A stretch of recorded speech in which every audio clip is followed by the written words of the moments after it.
All right, man. Legacy Lounge. Sometimes people want to talk. We have incredible guests here. What's up, brother? The definition of the Legacy Lounge is the stuff that he's putting together. He's a great community leader. His story is amazing. Episode 32. We are live in the Legacy Lounge. Rene, good to see you. Good to see you, man. We have an extremely special guest today, Ali Cepeda. Ali, thank you so much for joining us. Thank you for having me. A little bit of backstory. So, Kyle Lawson, who's going to be in my wedding with this man. So you've now got to meet two of my. I was in Kyle's wedding. Yeah, I was in Kyle's wedding. that's so Nice. awesome. So, anyways, Kyle was definitely part of the reason linking us together. So, shout out to Kyle Lawson for the introduction. Not sure if you know that Kyle is my son's godfather. I do know that, and he's told me that So many awesome. times. See, here's the thing: is I've been not just I'm in a small group with Kyle. That's how I met Kyle originally. We go to the same church. I'm in a small group with him. I'm now in a small group, a men's small group that Renee's a part of. The pastor of our church, Bob Ballion, hosted at his house.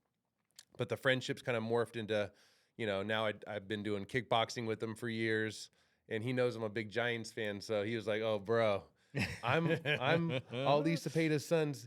That's my godson." And I'm like, "Oh my gosh!" If you guys ever want to go, let me know. I got you guys tickets. Let's go. I'm 100%. For sure. Well, I want to go next year. Hey, diehard Giants fan. I went golfing with my uncle yesterday, and I told my uncle that you were coming on the podcast, and he was like, "Are you freaking kidding me?"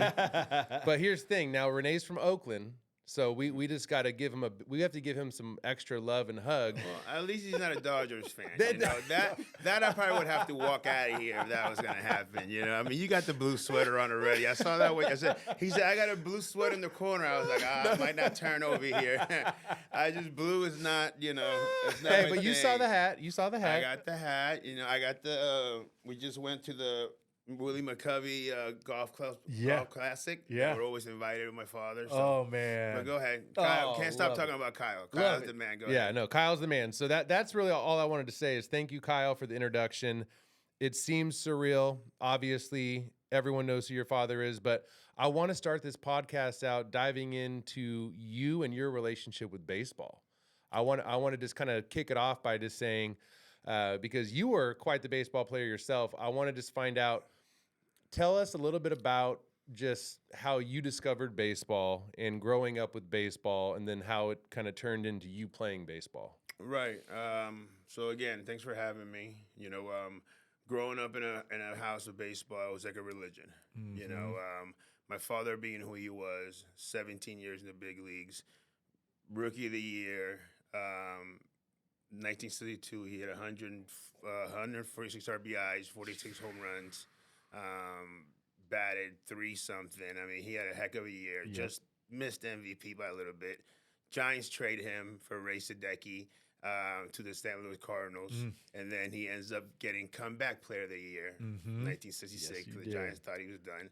1967, he gets MVP of the year.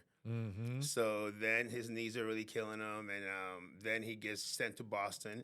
First year they start the DH. He gets DH of the year. So he's just had he just had a 17-year run and he said he probably would have lost 100 home runs because Candlestick, you would have hit home runs Yeah. and the ball would get flown back in. Yeah. So after he retired, that's when I was born, So cool with that is because, he was supposed to be on the plane with Roberto Clemente when Roberto Clemente crashed on the plane. Oh my Yeah. word! I would have never been born. Wow. So my father was supposed to go with him. And the reason the plane crashed was because Roberto was going to Guatemala. He has so much food and so much stuff to take to the hurricane that just happened out in Guatemala, or an earthquake, if I'm not mistaken. And my dad was like, first of all, I probably don't fit. Second of all, it's Christmas time. I want to stay with my kid. I want to stay with my family. Da-da-da-da. So make a long story short, if he would have won, I wouldn't be here. Wow. First of all. Wow. So, going for that, then I was born, I have 3 older brothers, and growing up with my father, baseball was a religion. Yes. You know, it was to the point that we would sit around the dinner table and he would say, "Hey, you got a man on second, no outs, ball hit to right field. Who's the cutoff? Where are you going with the ball? And don't you dare say the wrong person, or don't you dare say like, okay, and we got a man on second, the ball's hit to right field. You don't worry about the guy from second, he's scoring. Yeah. You got to keep the batter off 3. Yes. So you got to have a cutoff. The shortstop, the second base, the shortstop is the cutoff to go 3. You know, if you say something else wrong, he was like, "What? What are you talking about? That's not the cutoff." You know, just saying. I mean, it might be wrong. I'm just saying, explanation. So he was really big into baseball. He's big into music. You know, all my brothers, my older Malcolm, he played with the Kansas City Royals, got drafted at Solano. My older brother, Orlando Jr., played at Sonoma State, got drafted with the Expos back in the day. Orlando Jr. is very successful. He was a sports agent for many years, still is, dabbles. He's been with Adidas. But you got some Adidas bags. He's been with Adidas for about 20-some years as well. Wow. I'm a rep for 100% glasses. So if you guys ever need some, nice. So he takes care of me. You know, Orlando Jr. takes care of me. Me and him are very, very close. And then I have another brother. He's my stepbrother, but he's like my brother. He was there when I was born from my mom's side. Yeah. And he's a musician. His name is Hector. Man. He has a band in Florida, and it's kind of a side gig, but I'm always encouraging him. I made him shirts. The name is Acho Brother. It's a Puerto Rican thing. Yeah. I'm Puerto Rican. I was born and raised there, so I'm fluent. You know, I think in Spanish. Yeah, you know? So it's called Acho Brother, ACHO Brother. It's something we say, como está Acho Brother? You know, Acho Brother. So he named his band that, you know? Nice. So, you know, but at the house, it was just like, you know, it was just baseball after baseball after baseball. And you would see guys like Dusty, and we stayed at Dusty's house, you know, before Darren was born. But I know very good friends with Tasha, his daughter. Yeah. Very good friends with Melissa, his wife. And just, you know, we had the baseball camps growing up, you know, he would work with us and stuff like that. But the only thing is that once I started getting older, he wasn't around that much. You know, he was, when he played baseball for 17 years and you retire, you don't know what to do with yourself. Yeah. So he just started diving into coaching. Yeah. You know, and it's like, you know, I was never around him. Yeah. You know, so it was kind of hard. But again, you know, it is what it is. I was still young, so I really couldn't, you know, really look into understand how big he was of a guy, of a player. I just looked at him as a dad. You know, a hardcore old school dad. You know how that goes. So it was a lot of that. It was a lot of baseball talk. He was a big music guy, loved music. He would be at, you know, jazz was his thing, you know, Chucho Valdez, El Gran Combo, guys like that. They're just, you know, really, really big time groups, you know. But just, you know, baseball was a religion, man. It was just something that we talked about every single day. We watched, we talked about it, and we saw baseball in a different way. Yeah. You know, we saw it. We listened to the broadcasters. We you know, we saw the guys hold their hands, how they stride. You know, all the little small intangibles. You know, that people just don't watch. Yeah. You know, like, you know, when somebody doesn't know much about baseball, when they're like, why can't this guy just throw a strike? You know, why did that guy did not swing a strike 3? Maybe because the balls come in 95 miles per hour and you have less than a second to react. Maybe that, you know? So it was just my whole life is based around baseball. You know, my wife knows so much about baseball. You know, my son, Ollie Cepeda Jr. is 14 years old. Coco Cepeda 30 at Instagram. Yeah, he's a little man. He does his thing. He loves baseball. Yeah, and he has high aspirations, man. Man. So I want to circle back just because I want to get my head around it. So you said you were born in Puerto Rico.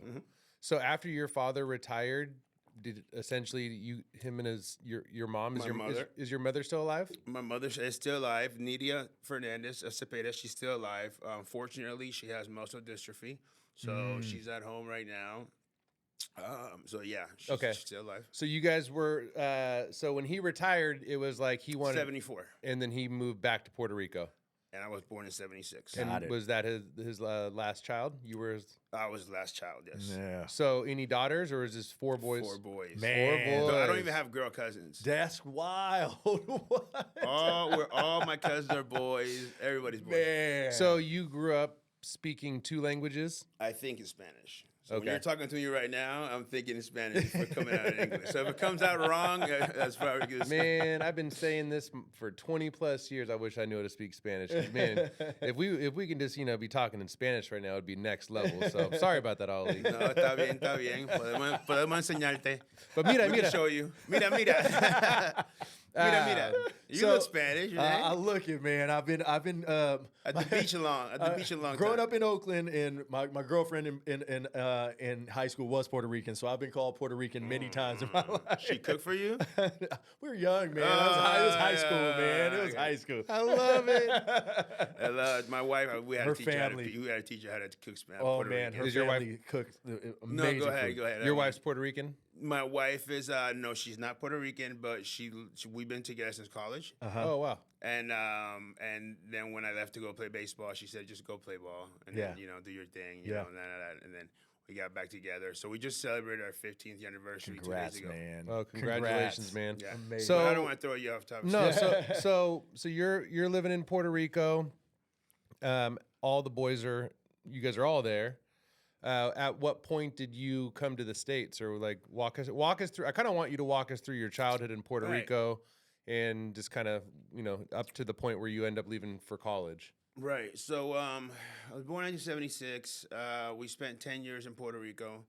My mother, my father, and my brothers. We lived in Rio Piedra, and then we went to Bayamon. I remember where we played basketball in Palmara, and in 1985, my parents get divorced. My dad was going through a real hard time. It was really hard from him to really just keep his feet on the ground. All he knew how to do was baseball. Yeah. And I can remember in 1985, he had a baseball camp, and there was like 10 kids, and they were all free because they were all from his friends. Yeah. So parents got divorced. He kind of crossed the line. My mom was like, I can't take it. So she took all the boys and with her mom, my grandmother, and we moved to Orlando, Florida. Oh, wow. Out of all places. Wow. Orlando, Florida. So my dad was in Burbank with my older brother, Orlando Jr., because he's from another mother. But again, like Hector and Orlando, they're like my brothers. Yeah. I don't look at them as my brother because they were there when I was born, and that's all I know them as my brother. Of course. So I tell people, yeah, my stepbrother, because Hector is really light-skinned, but Orlando Jr., we look just alike. Yeah. I might have sent some pictures with him in it. So so we moved there. We moved to Orlando. And then I'm in Orlando, Florida. I stay in Orlando, Florida for about 8 years or so. In Orlando, playing sports. Yeah. My mom is juggling three kids. Wow. 8, 10, and 13. Yeah. By herself. Yeah. Playing sports. So she's running around. I tell her all the time, like, Mom, it's like now that I'm in my mid 40s, I appreciate you so much, man. Wow. Because Yes. with my kids, and you have 3. Yes. And it wasn't like she was financially out because my dad wasn't doing that well. Yeah. I mean, the last Christmas we had in '84 we got like stickers and scarves and stuff. So and we, it wasn't that because he really hit rock bottom, as you can believe. But so. We moved out of here. Then when I was like 13, 14, my mom was like, I want you to go with your dad. Yeah. It's time for you to be with your dad, So that's how I ended up in California. Got it. My father moved to Sacramento. I did not know He that. left Puerto Rico. I didn't know it either, man. He left. He came here to Sacramento, and my mom sent my brother Malcolm first. He went to Oakmont. High school. Wow. He went to Oakmont High School. He was a superstar football, baseball, basketball, great player. And then a year later, that's when I came here. As my brother got here, then I came. Then we moved to Fairfield. Got it. And then I ended up going to Armio High School. Oh yeah. What were the connections of wanting to come out to Sacramento, do you think? It was just connections, it was just, my dad was just kind of going, like they say, flying, but see the pants, he was just going. he started practicing Buddhism, SGI Buddhism. Orlando Bloom, Tina Turner, the Tina Turner movie that it shows her practicing Buddhism gave her the courage to leave Ike Turner, and he started practicing that, and he really found himself. He found the philosophy, the inner peace, the wisdom. They really, really, really encouraged him to really just give it a go. You know, so Peter McGowan, Pat Gallagher. Peter McGowan was the owner of the Giants before he passed away. He owned Safeway. He started Safeway, and and then Pat Gallagher was a great friend of my father, and he was the big time guy with the Giants. You know, they said you need to come out to the Bay Area. You're Orlando Cepeda. They love you here. Like, they don't care what you did. They love you. You need to come out to the Bay Area. Yeah. So they brought him out to the Bay Area.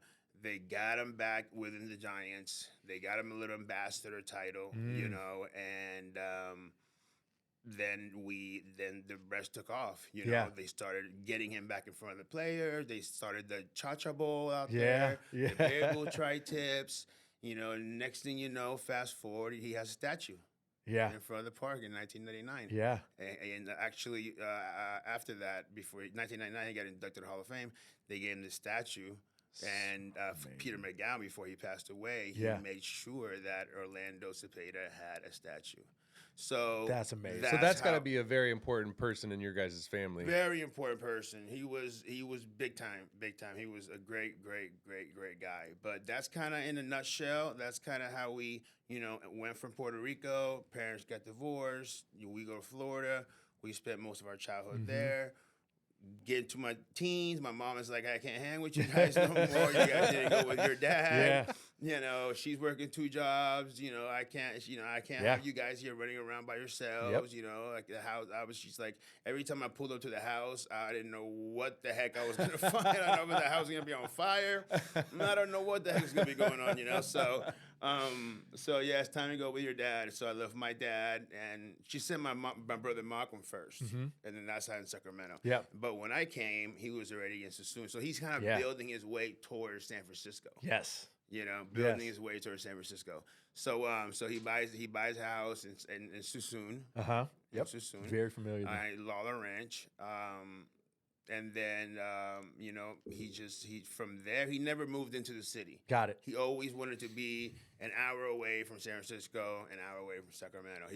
Because he always was out in Sacramento. That's crazy. His best friend used to own the Cadillac bar. In Sacramento. Wow. And then he moved into San Francisco. All his buddies lived in Sacramento. And obviously, he had to go to the city a lot as well. So, the Peter McGowan, going back to him, rest in peace. He put the Hall of Fame campaign, Orlando belongs in the Hall, Orlando belongs in the Hall, Orlando belongs in the Hall. So it happened. It happened in 1999. And then from there on is history. Now it's just like, now I'm having a shirt of his, and now, it has statues there, and we just got done celebrating his life on the field. I think I sent you guys a little video of throwing the first pitch. That's amazing. And all the brothers, and it was good. It was good stuff. But that's a little bit in a nutshell. In a nutshell. I get emotional talking about my dad sometimes. I was talking to Kyle last night and started talking about Kyle, real close to me, so. And I started getting emotions talking because I really love my dad. I'm the youngest one. I'm the only one who lives in California. So I was the one that was sticking with him, especially when he started getting sick. So the pictures, I can only imagine with the love that you have for your dad, just what it felt like seeing your dad loving on your son. Because because a couple of the photos that you sent me. One was like just him. Your son was probably just like a little baby. He was holding him. He's looking at him. Like, Because how big was Orlando? I mean, because wasn't it one of his nicknames, Big Bull? He was Baby Bull. Baby Bull. But you know why it was Baby Bull is because my grandfather. I sent you one picture of that. My grandfather was the bull. My grandfather was considered. They called him a mixture between Babe Ruth and Lou Gehrig. My grandfather was the Babe Ruth of the Caribbean. He could have been Jackie Robinson, but he did not want to leave Puerto Rico. Damn. He could have been Jackie Robinson. So I have a shirt that I actually gave to Kyle yesterday Uh-huh. that it has the immortals of Uh-huh. Latin baseball. And Uh-huh. it has my dad, Roberto Clemente, and then it has my grandfather. Because the Amazing. Negro League, because my grandfather's in the Negro League Hall of Fame. Uh-huh. So Oh, the wow. Negro League and the MLB merged together. Uh-huh. So there's no more Negro League Hall of Fame. And Yep. there's a Negro League museum, Yep. but now it's just the Hall of Fame. Exactly. Exactly. The Hall of Fame. So Yeah. his name was Pedro Cepeda. Mm-hmm. Then that's what my dad's is Baby Bull, Peruchin, because that's Mhm. Pedro, Mhm. but he was Peruchin. Yeah. Peruchin. Yep. And then Cha-Cha. Man. Because they called him Cha-Cha because my dad was one of the first guys that started bringing music into the Yeah. clubhouse. Yeah, yeah, yeah. Oh, this Because he's is- a big music guy. And so when he played with the Cardinals, they told him, they said, hey, one of the coaches said, hey, you can't be bringing that music. He's like, well, I ain't playing. And the whole team said, what? And then that day, Bob Gibson, who you probably know, Yeah, Pitcher, is- right? he was pitching. He was like, if I ain't pitching if Orlando's not playing. You know, that's when he was with the Cardinals. He was comeback player, 66. He was MVP, 67. They won the World Series, 67. He was MVP of the World Series. I mean, he was, Yeah. and so it's like, if Orlando, it's like, I'm Yeah. not pitching. Yeah. You know, I'm not pitching if I can't know the Bulls over there that he's going to get me at least 3-4 runs. Yeah. You know? Yeah. So, and the same thing happened one time. Another time I heard a story my dad told me Bob Gibson was pitching. My dad was running late to the bus. He said, this bus is not leaving to the game unless the Bull's in here. You know, unless he's in this bus, you're not going nowhere, my man. Man. And it was just, and that's the thing. And the manager was like, hey, you can't bring, he would bring that reel to reel, you know, Oh, whatever. my. Yeah. But he had, I mean, not many guys get a nickname. Yeah. He had 3. That's wild. And when I hear stuff like that, it just shows that he was a legend amongst the legends. Those are what the legends are looking up to. Yep. That's absolutely wild, man. Oh, Can you my imagine 10 years of Orlando Cepeda and Willie Mays? Ed McCovey. And And McCovey. So you imagine Mays batting 3rd, my dad batting 4th, McCovey batting 5th. Stop. And they all got over 100 RBIs the same year. How does that happen? Oh my. Who's hitting who? Exactly. Who's hitting who 100 times? exactly? You know. Oh. It was, and I heard some stories that it was incredible, man. It was just things. I know more of like the old school guys than the new guys, you know. Yeah. So these days it's metrics. Of course. Back then it's like, can you hit? Can you can't hit? You can't hit. Yeah. That's it. And it was like, and my dad got hit in the side of an eye right here. It went in like early 1950s. No, 1960s. So he, more than half of his career, he was like almost half blind. Oh, because he was right-handed. Oh, and he got hit here, so he was like blurry in this eye, but he still played. He was like, I was like, Dad, he's like, I was never afraid of nobody. Wow. And then back then they were headhunting. Yeah. You know, Yeah. if you pimped a home run back then, Oh. you better not hit again. You better not go up to bat again. Wild. Oh. You better not go up to bat again. How many? So this is a silly question, but I'm going to ask it. I should know this. But during that tenure with the Giants, they didn't win any World Series, correct? They got to the World Series and lost in Game 7. Now they did. Was Willie Mays playing when it was the New York Giants? Yes, that's why the Mets have 24 on their jersey. That's what Correct. it is. But it was New York Giants, right? And they Yes. did win a World Series, I believe. I believe so. But the first World Series that the San Francisco Giants won was in 62, I believe.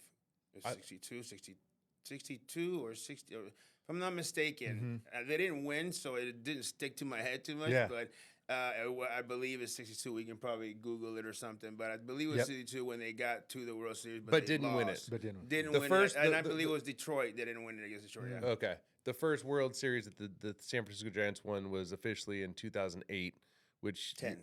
2000 was it 2010? They won 2010, 2012, and 2014. 14. Got it. So it was 2010. How fired up were you and your family and your dad when that happened?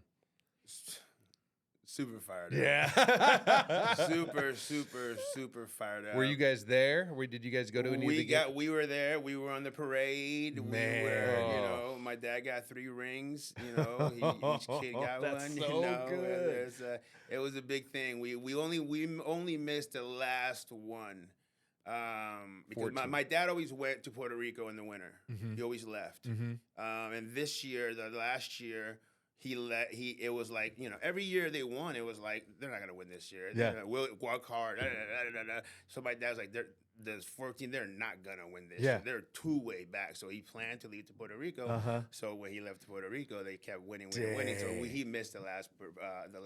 But we were there. Yeah. And me and my son, and Yeah. you know, we were there, and I got pictures that one was a trolley, all the players in the trolley. I was in the trolley with Buster Posey and some of the other guys from that team, and you know, the other one was the cars, Yeah. you know, and then it was super cool. It was unforgettable, you know, unforgettable. Incredible. Yeah. You know, Tim Lincecum, you know, Oh yeah.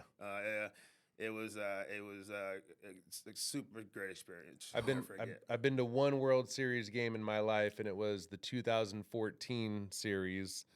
And I went with my uncle, who I told you I was golfing with yesterday. My grandma, rest in peace. I got a big old portrait tattoo of my grandma on my right arm.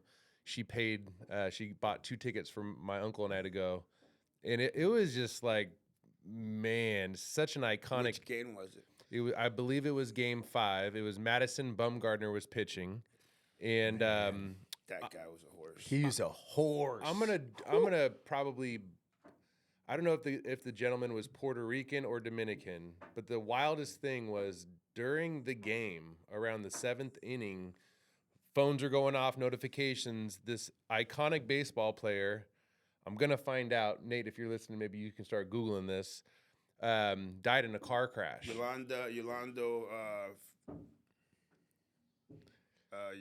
was in the Royals. The guy from the Royals. Yes, I think it was Royals. Yeah, that was Yolando. I can't think. I of do his remember last that. name. Nate, try to find out who passed away in a car crash. Anyways, now I'm also going to forget the guy's specific name, but on the Giants, playing that night in the World Series, was super close friends to him. So they're playing the Royals. Yeah.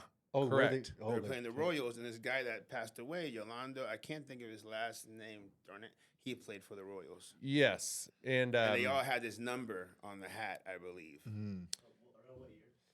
2014. no, because what I'm saying, just happened. It happened. They got the news that he died during the game, the game that I was at, and one of the players on the Giants found out in the bullpen, like not bullpen, in the dugout, and they had footage of him. He's like, you know, like puts his hand up. And ends up having he ends up hitting like a double or triple because it was a fairly close game. The Giants end up winning that game, but it was just like, what a crazy freaking evening. You know what I'm saying? Wow. So Nate will kind of pull it Yeah. up, but just incredible stories like that, man.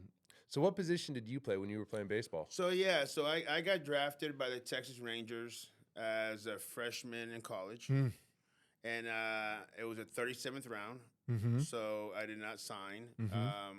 I went back to school, and I ended up signing free agent with the Giants. 'Cause I was supposed to go to Oklahoma University. I spent the summer before that in Oklahoma, Norman, Oklahoma. You know, playing with the university in a little River League, I think it was. And then you know, I came back and I ended up signing with the Giants. First year with the Giants, broke my wrist right at the gate, right at spring training. Yeah, broke my wrist. So rehabbing back then. With 20 years old. Yeah. I'm still in my partying mode. Yeah. You know, rehabbing, not playing, you know. I always thought my dad is who he was, you know, I'm gonna make it, you know, and it was so dumb because it's like, yeah, my dad is who he was. My dad opens the doors. They recognize you still gotta walk You through. have And that's to. what I tell my son. Yeah. I was like, yes, you get recognized. Yes, you're a good ball player. Yes, you're a Cepeda, but you still gotta open doors. For but sure. you still gotta walk through them. For sure. You still gotta represent. Yeah. You know. So I got drafted, ended up playing with the Giants for 4 years. As a funny thing was that I got injured my wrist sliding in the head first.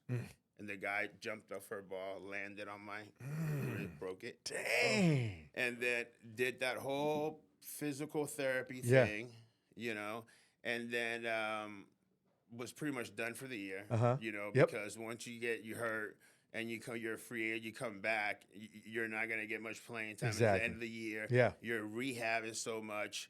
So next spring training, Mm-hmm. I break this hand. Oh I tear my- ligaments in this hand, warming up with a heavy bat.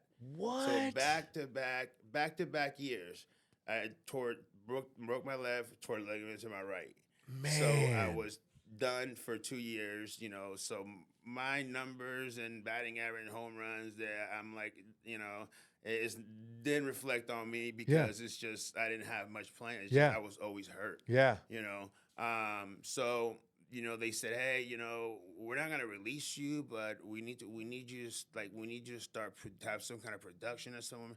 And I had a really good arm, so they said we're trying to make you a two-way player. Okay.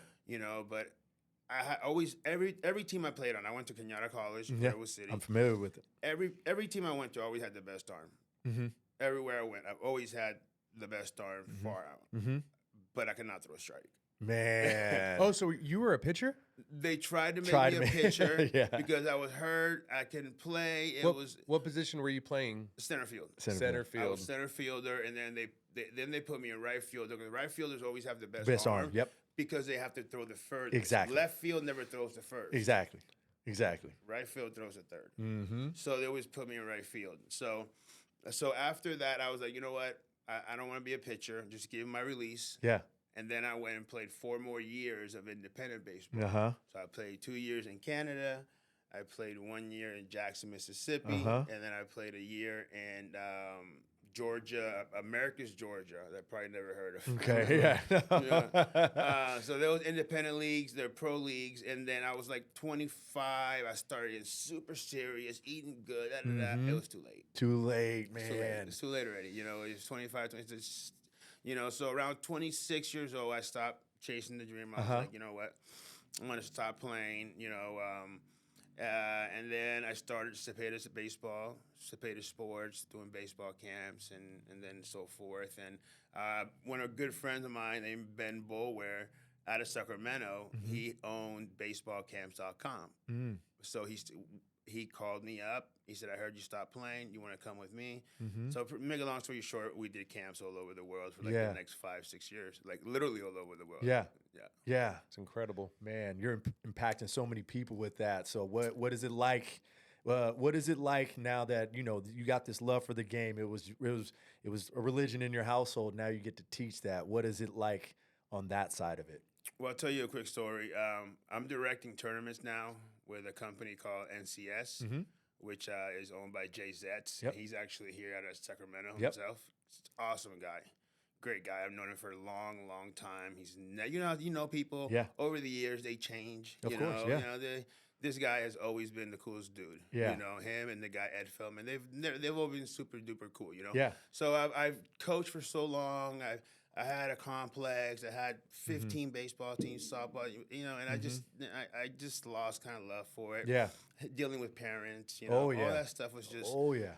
So I said, let me start getting to my tournament, and we can talk about my Dominican tournament later that I go to Dominican. Yeah. Celebrate my 10th year. Yeah. And that was the vision Congrats. that my dad Year and I 10. had in 2012.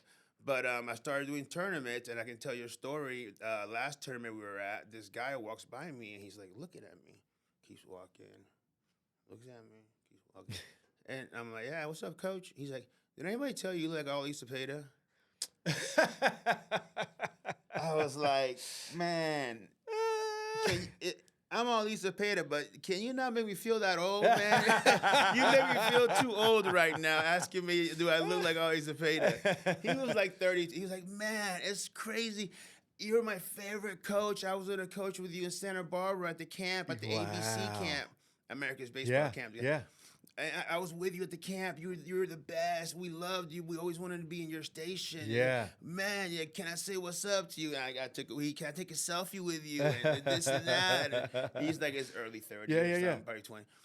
He's like, man, you're the man. I love you, man. And then, because I'm directing tournaments. Yeah. So I'm seeing all these kids course, and yeah. all these coaches and everything. So And it kind of sucks sometimes because you see people you don't remember. Yeah, of and course. They're like, "Hey, Ali, Oh, you don't yeah. remember my kid played for your team?" And I'm like, "Yeah, what's up?" Man? You know, and you can tell when you met somebody Yep. and they don't remember you. You Oh, know, yeah. but I'm getting kind of good at it. That's Because being hilarious. around baseball so long, it's like literally 15 years Yeah. of doing baseball teams and baseball camps. And Man. Not to just to circle back. I knew who you were talking about, but it wasn't him. The baseball player that passed away. So. Yolando died in the off season. He died in 2017. Okay. The guy I was talking about was Oscar Taveras. Oh, and it was a tragedy because he was. They were talking about this guy like he was going to be one of the best baseball players in Major League, and he died his rookie year. Yeah. Mm-hmm. He was playing for the Cardinals. That game that I went to, the World Series game was a Sunday evening game. The car crash happened that morning. Yeah. That's So right. the news didn't leak out until during the game. Can you imagine that, bro? Wow. I remember it. Yeah, actually. wild. So let's sad. let's jump into the foundation. So you're going to be celebrating your 10th year, which congratulations, man.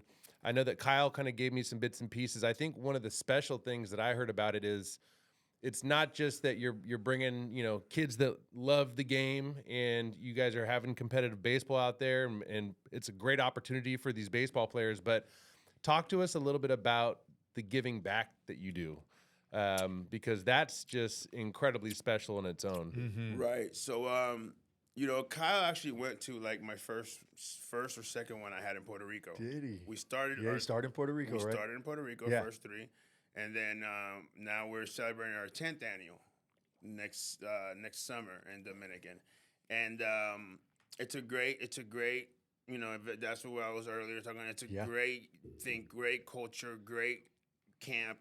We don't charge the Dominican teams. The first year I had the camp tournament. It's a tournament there, and the first year I had the tournament there, we had other teams from Dominican there. All the kids showed up in different color shirts, different color hats. The coach didn't show up because he didn't have transportation. Oh my gosh. They only had 2 helmets. The catcher was catching with a softball, girl's mask on. And I was like, you know what? We can't do this. Yeah. I'm bringing 200 and something kids from the United States, 400 people, because every kid comes with mom and dad. Yeah.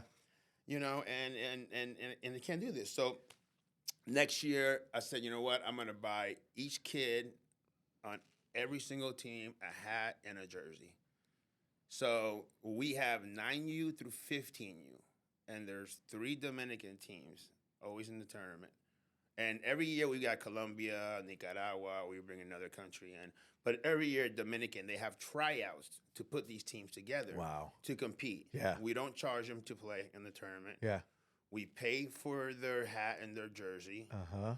We pay for their transportation for a little bus to meet them in the corner by their little neighborhood to bring them, because if not, they probably wouldn't be able to come. Wow. And we have plates of food for them between their game. Amazing. Every single team. And a good friend of mine, Miguel Diaz, that's been with me since day one. Shout out to Miguel. He's been working for United, and the CEO of United told us that he would waive any donation bin that we would want to take, because we would take 9, 10 bins full of donations. Wow.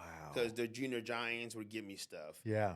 Noah Lowry, that pitched for the Giants, he's one of my really, really good friends. He gave me a bunch of stuff because he's with the Junior Giants. Yeah. Rawlings, Adidas, they all give us all this stuff. Plus the parents from out here, they're paying $400 a bat. Yeah. Little Joey gets a new bat every single year. Exactly.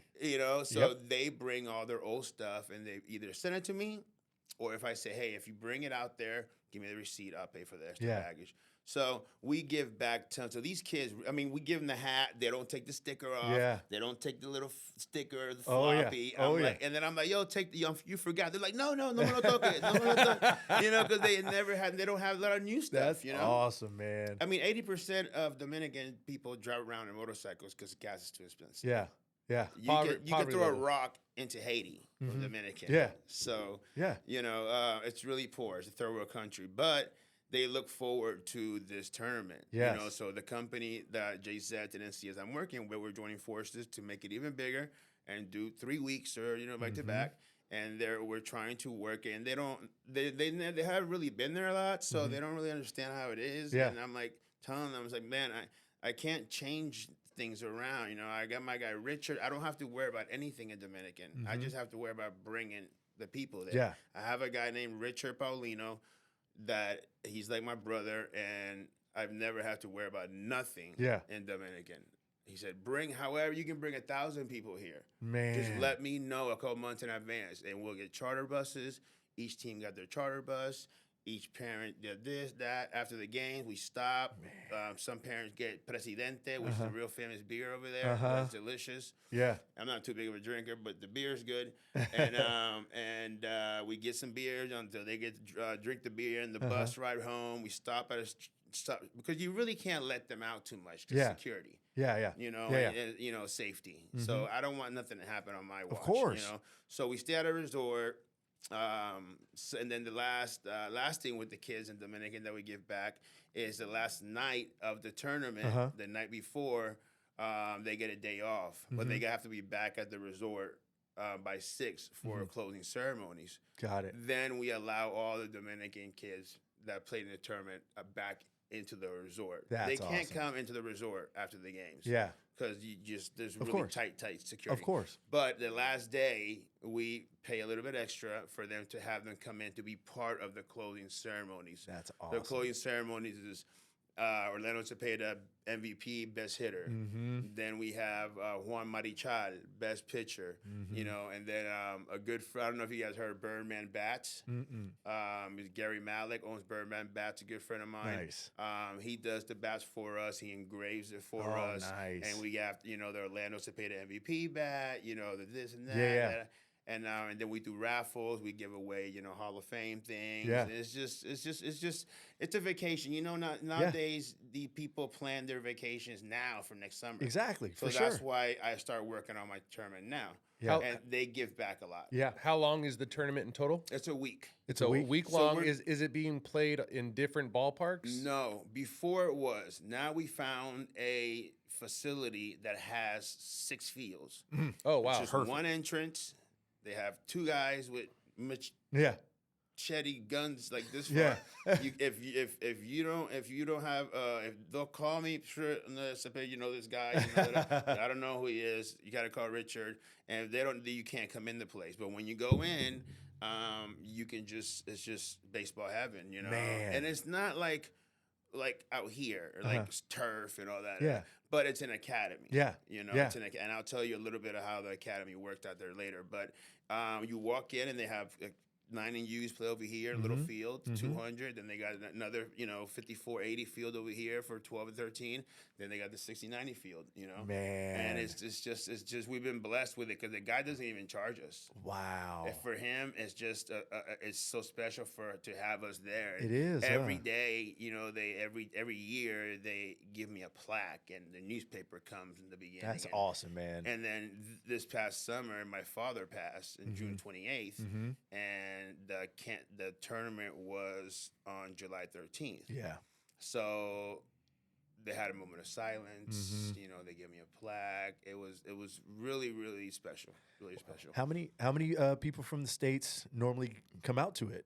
We average about 100. The most we ever had was 120 kids. So that means about 400 and certain people come. Because every player comes with at least 3 siblings. Yeah. So we manage about 400 people for a week in a resort. So but it's first class. We make sure everything is first class. Yeah. Now, once you get out, we want you to have the Dominican experience. Yeah.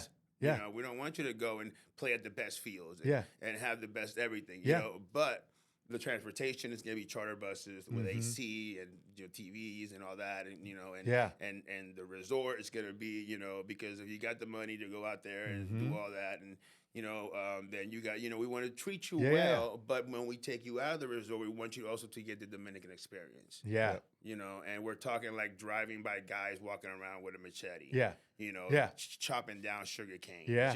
Yeah. People selling fish that's like still like dingling. It's a doggy dog world out there, man. Yeah. But Cigars. you have to go there sometime. It's a beautiful country.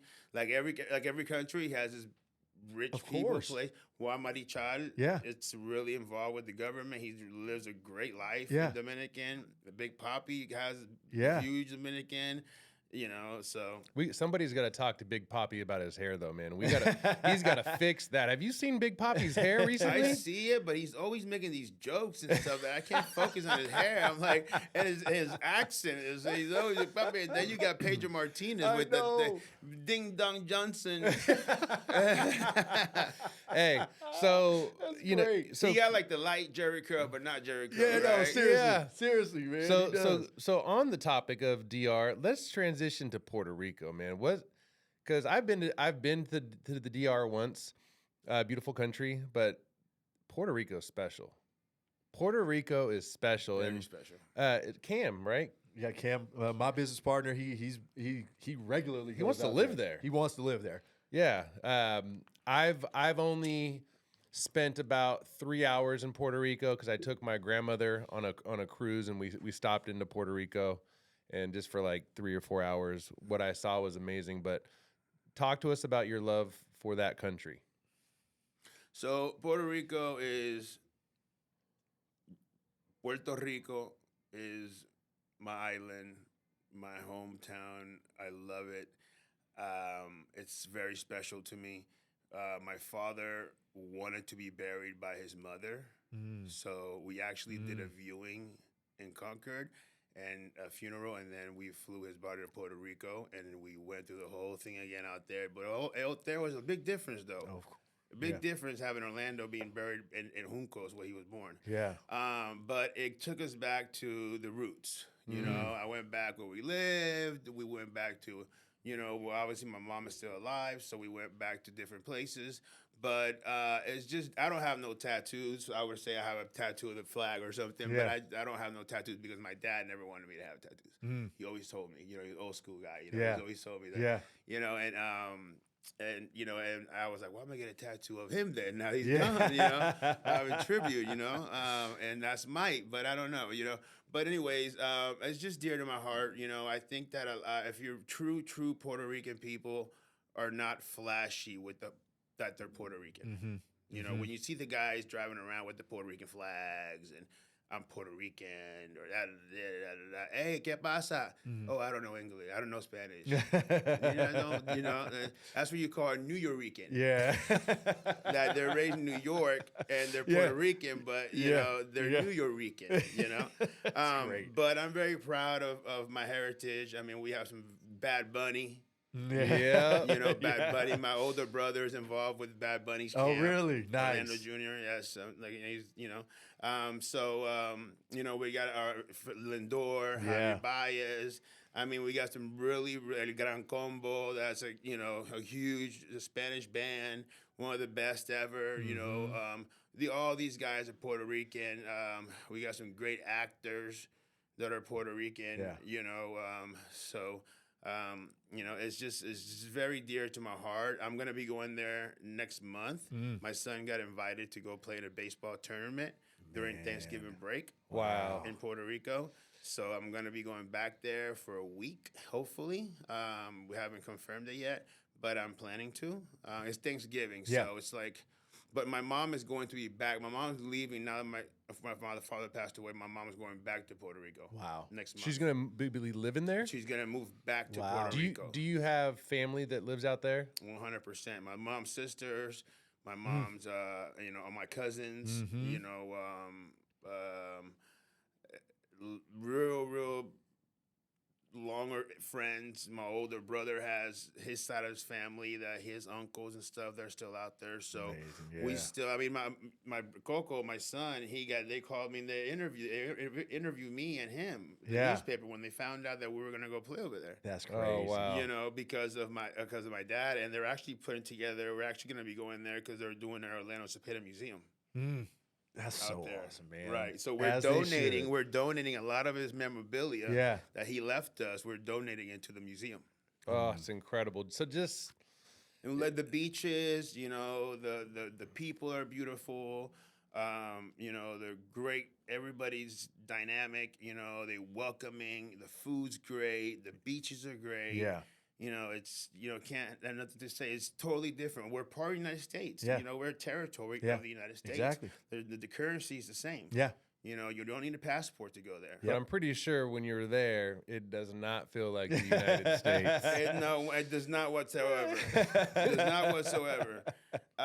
But, you know, in Orlando, it's kind of like Puerto Rico. Yeah. You know, in New York, it's kind of like Puerto Yeah. Rico, you know. But when you go into Puerto Rico and you start driving in Puerto Rico, you know you're in Puerto Rico. Exactly. They say after 9 o'clock, run the red light. Yeah. Stop, look both ways, keep going. You know, that's when you know you're in Yep. Puerto Rico. Yeah. You Yeah. know? So. Oh man. But other than that, it's great. It's great. There's a lot of good things happening there, and we have one of the biggest stars, Bad Bunny. Yeah. You know, he has a great story out of Puerto Rico, and like I said, my brother's in his camp, and you know maybe we can work something out someday. You Man. know? That's that awesome, guy, man. That guy he's great. He's so humble. Yeah. He's a really really humble guy. Yeah. You know, obviously he's a superstar. 26 years old or something. He's damn near a billionaire Mm-hmm. Yeah. almost. You know. Yeah. But he's real humble. He's real humble guy. Man. Real humble guy. Let's talk about Coco for a second. I want to talk about him. Yeah, because you know this guy's son. After I had our phone call for the first time, I hung up with you and I immediately called Rene and Yeah. I'm like, bro, you don't even understand. I'm so fired up because I'm like living vicariously through this dude because I don't have a son. His son's a stud. Plays shortstop, right? Yeah, shortstop and third. He might stick at third. We're gonna see. We're gonna What, see. how old is he? He's 16. He's a really young junior. So he'll turn 18 after he graduates and everything. So travel ball. He should be with all the sophomores and everything. But he's 5'11", 185 pounds. He's and everything. If he can give me a couple more inches and everything, Righty, he lefty. throws right, bats Don't left. worry though. about the inches. Yeah, no, I Because agree 100%. baseball, a typical 100%. baseball player is 5'11", 190. Yeah.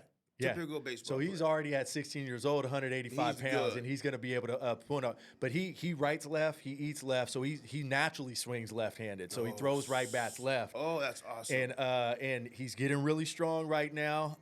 I think he found a little sophomore slump. He got pulled up to varsity his freshman year, was playing the whole time and played well. Sophomore slump. He's both all three of my kids. They're really smart. So sometimes smart and aware of the situation can get in your head, right? Like overthinking. So we're working through that right now. But he has all the tools, man. He just does. So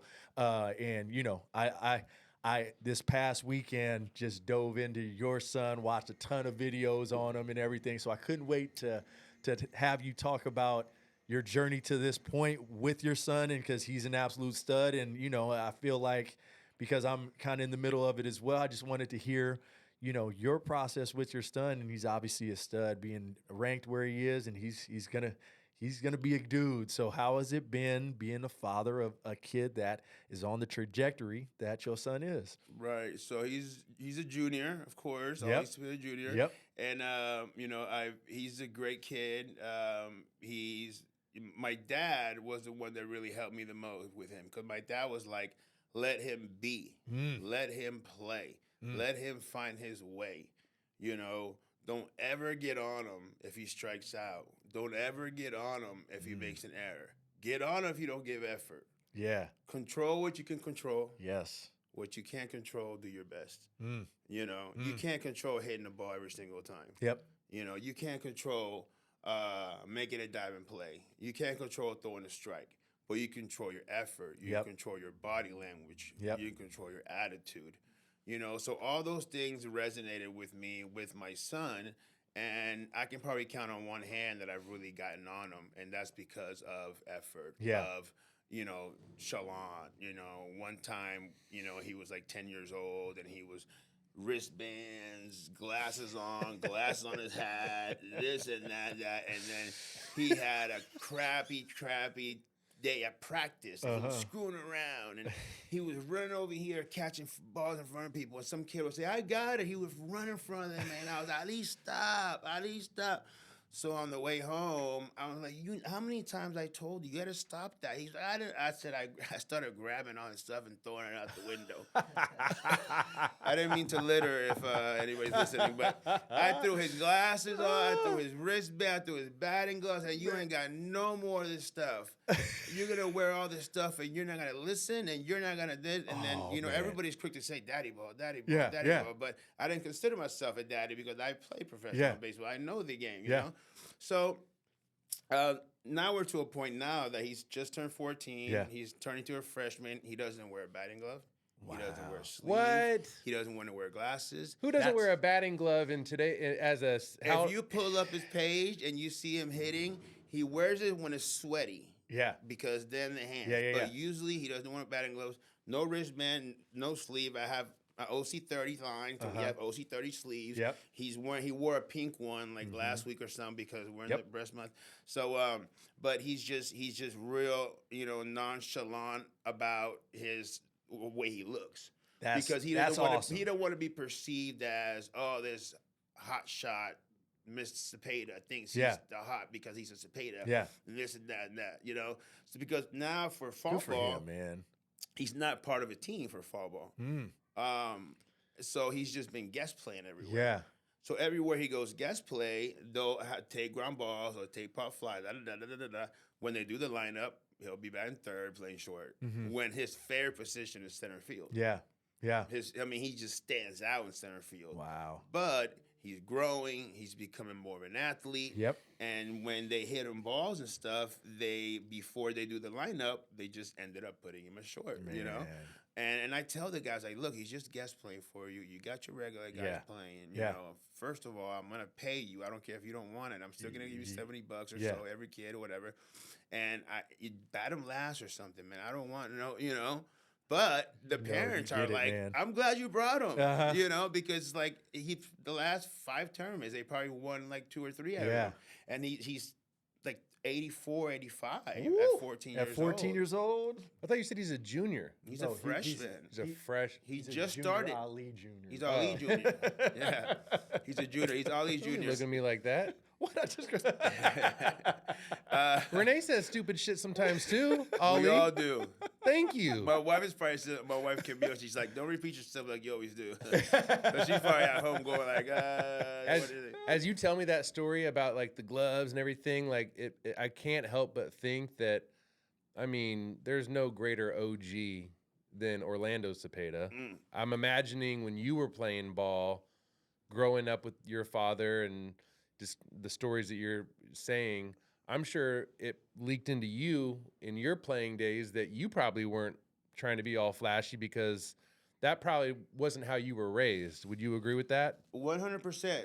But I have to tell you one thing about my father. He wasn't around much when I was with him. He was trying to get his life back. Yeah, got it. When I came as 14 years old, he was trying to get back into baseball. Yeah. When we were in L.A., they kicked him out the stadium. Man. I don't know if it was because of Dodgers. I don't know because he got in trouble. I don't know what it was. But they literally, because when you play the major leagues for 17 years, you got a gold card. Exactly. A gold that you can walk into any. They literally kicked. That was his like, oh shit, like I really need to get my shit together. Yeah. So when Ali was born, my goal was to play sports, play professional, and then after that, start coaching, be a scout, coaching, whatever. I could be managing probably a team right now because I'm 46, 47 years old. I could be managing a team right now if when I stopped playing when I was 28, I dove into baseball. But my father wasn't around me growing up as much as he should have been, as much as I think that it would have benefited me so much more, even in baseball, because baseball is a mental. Talent gets you to 14, 13, 14. After that, it's work ethic, it's mental, is if you strike out, if you become, a mental midget, or if you become like I tell my guy, Yeah. you got 3 seconds to flush it. Mm-hmm. Flush it. Hey, flush it. Yep. You got, just dang it, let it go. Yeah. You got to let it go. So, that's one thing that you got to understand, and then that's one thing that my son understanding now. It's like, it got to a point that I didn't want to coach him because we were bumping heads. Yeah. But it's crazy because the last couple of, like, for the last month or so, he's like a whole new kid. Good, man. We will work out and stuff like that, and he's like, "Yes, Papi, okay, Papi." Because what I did is I recorded him when I was hitting with him. Mm-hmm. And then he would I would tell him something, and he was just bad body Yeah. language, and he didn't want to hear it. And then I showed him the video. I said, look how you look when I'm telling you something. Yeah. And it did something to him. Good. He actually got like teary-eyed. Oh, He man. felt bad, like he actually felt bad. Yeah. Because when he would act like that, I would be like getting a ball or something. He would roll his eyes or something, but Yeah. I was still recording it Yeah. on my tripod. Yeah. So I showed it to him, and ever since after that, he's just been like a totally different kid. And like Good my for you wife on says, he's that. just maturing, Ollie. Yeah. And I'm like, yeah, but it's something other than that, Mm-hmm. So, but he's doing great. He wants to play football. I don't know if I want to let him. I know, right? But yeah. So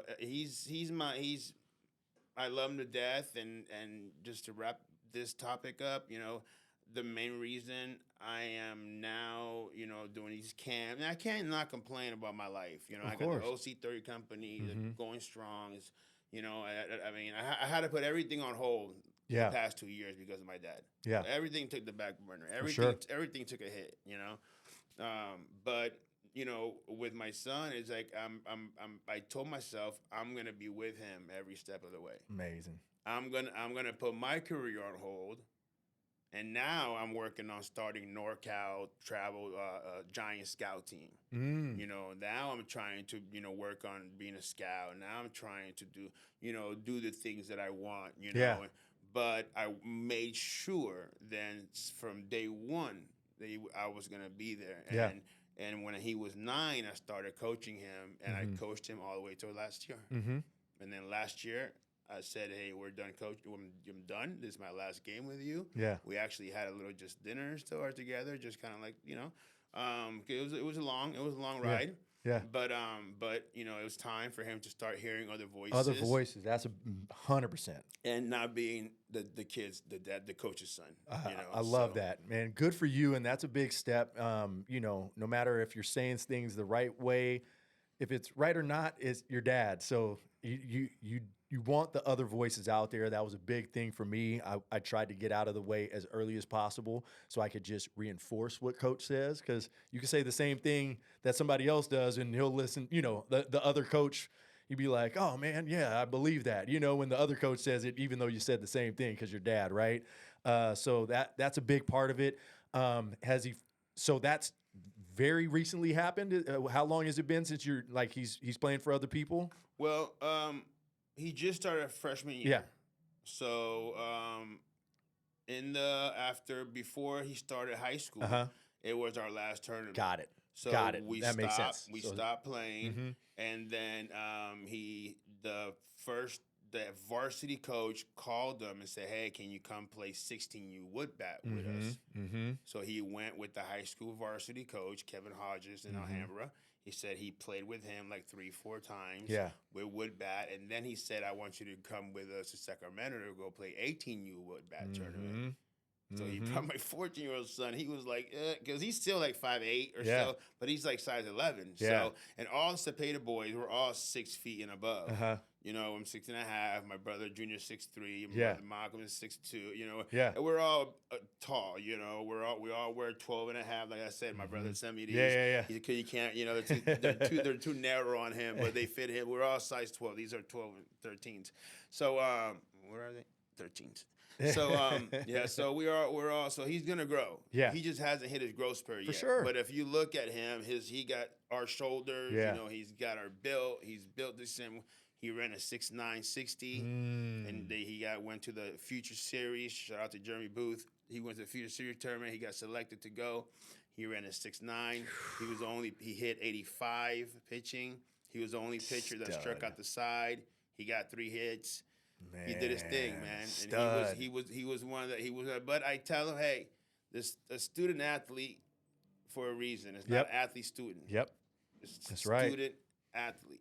You gotta get me the grades, man, Yep. because grades show character. If you don't have work ethic, if you don't focus on working hard, you're not gonna focus on this field to get better. 100% right. If you're not focused on doing your homework because you gotta get, and I don't want no 2.5. Yeah. Because that's all it takes. I want a 3.0 or 3.2. I don't expect much from you because you were all born to be athletes. I expect you to be pre-calculus and all this stuff. Because Yeah. none of us were. Yeah. But I want you to do the best you can in school because there's life after baseball. Love it. Regardless, nobody's saying that. Andrew Jones, my brother was Andrew Jones' agent. So him and Andrew Jones are like super, super close. Andrew Jones' son just got signed out of high school for $8.2 million. Yeah, man. Stud. He's a killer, man. He's so good. And my son loves him. Loves him. He's like, I want to be, like him. I'm this and that and that. I was like, you could, but I would rather you. If they offer you $8 million, but if not, I want you to go to school. Yeah. I want you to be a baseball player at Oregon State or whatever colleges that is nothing like that. It is. I'm with Playing you. baseball and going to Stanford or going to Oregon. Yeah. That is nothing. Basketball or playing any sport. Yeah. At a D1, D2, Yeah. or whatever. Yeah. There's nothing like that.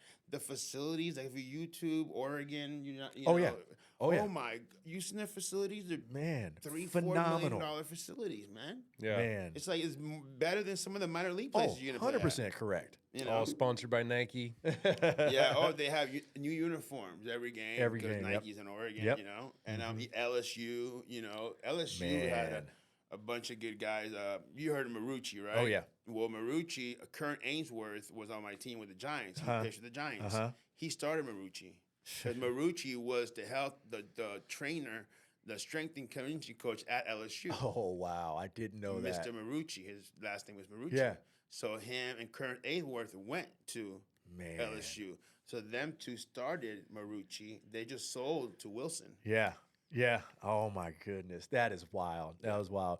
One more thing I want to pick your brain on, circle back to with your son and everything like that. You said, not getting on him for anything other than effort and everything. I'm 100% in that category. But one thing that I do get on my son about, I feel like he has bad self-talk. Meaning like Negative. Like I hear him come back. Shoot, it wasn't too long ago. He was like, yeah, he had a hitting session. He was like, man, I was terrible today hitting, and I was like, I don't like his self-talk and everything. So I get on him a little bit about that because he understands and knows, and we have long talks about how the mental side is more important than the physical side. 80% mental, Right? 20% talent. Exactly. Some say 70, some say 90. But yeah, it's a lot. So I know that. I feel like he listens to me, so he understands that. But I feel like he's not mature enough to really concentrate on that. So I'd love to pick your brain on that because of how much you teach with baseball. That I think this is a big hurdle for my kid.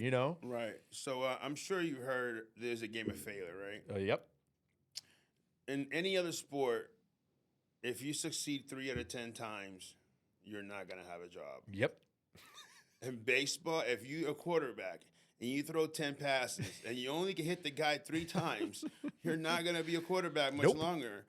In golf, in basketball, in anything, but in baseball, if you get 3 hits out of 10 at-bats, if you get 9 hits out of 30 at-bats, if you get 150 hits out of 400 at-bats, you are one of the a stud. Yeah. You are a stud. Yeah. So it's a game of failure. You're going to fail. Our biggest, most popular, like the hoodie I brought you, it has building bridges between life and sports. Yep. That's our logo. Yep. Because that's what you're doing, especially baseball, that you fail so much. In life, we're going to fail a lot. Yeah. And you just wake up tomorrow and get back at it.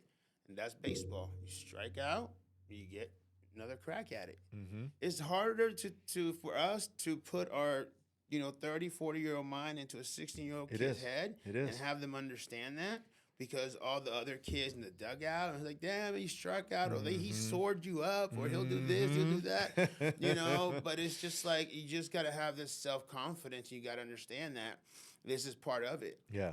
And Yeah. if we're watching the playoffs, and all these guys went through that, Of course. Yeah. and you see Lindor hit the home grand slam, Yes. and he didn't pound his chest. He was the coolest cat in the world. Why? Because he knows we still got 2 innings to play, and I don't want to be the dummy that's jumping up and down like some of these other guys are. Yeah. But so. Just tell them that you're gonna fail, and you know what? And my dad would tell me, sometimes he would have a horrible day in batting practice, and those are the best days he had of the game. A pitcher will tell you he threw a no-hitter. He had a horrible warm-up. Yeah. He couldn't hit a spot to save his life. That's he crazy. couldn't feel his best curveball. He just kept on spiking it. And he went out and threw a perfect game. So there's called baseball gods. Yeah. It's called believing in yourself. Yeah.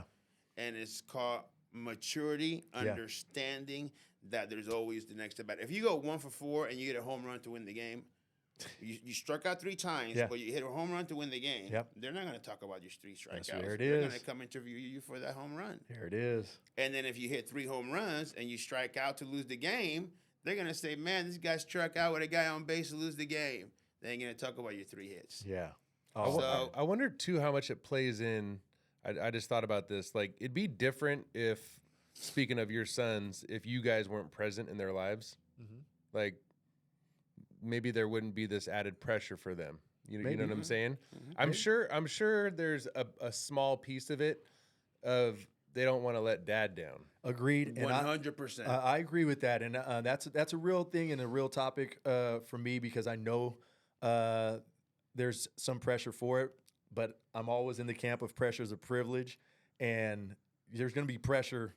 If you're worried about my pressure, you're gonna have some bigger issues. You know what I'm saying? Because I got unconditional love for you. You know.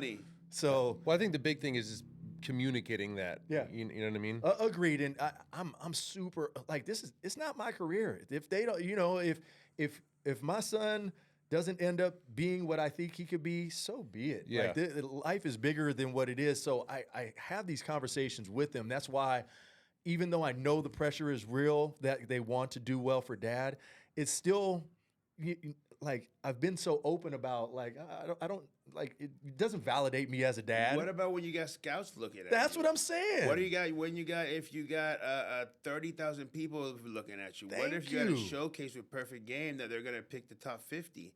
That's pressure. There it is. If you can slow your heart down, and if you can calm yourself down at the brightest lights, that's what's going to big part of you getting to the next level. And like you said, if you're worried about me, and then and you got problems, because where you're going and how good you are, there's gonna people that are gonna come watch you play, and if you're gonna see them and you're gonna get tight, you're not gonna go nowhere. Thank you. So you have to understand, find a place in your mind that you go to calm yourself down. Yeah. Calm yourself down. And I think that's what kind of makes my kid, as good as he's been.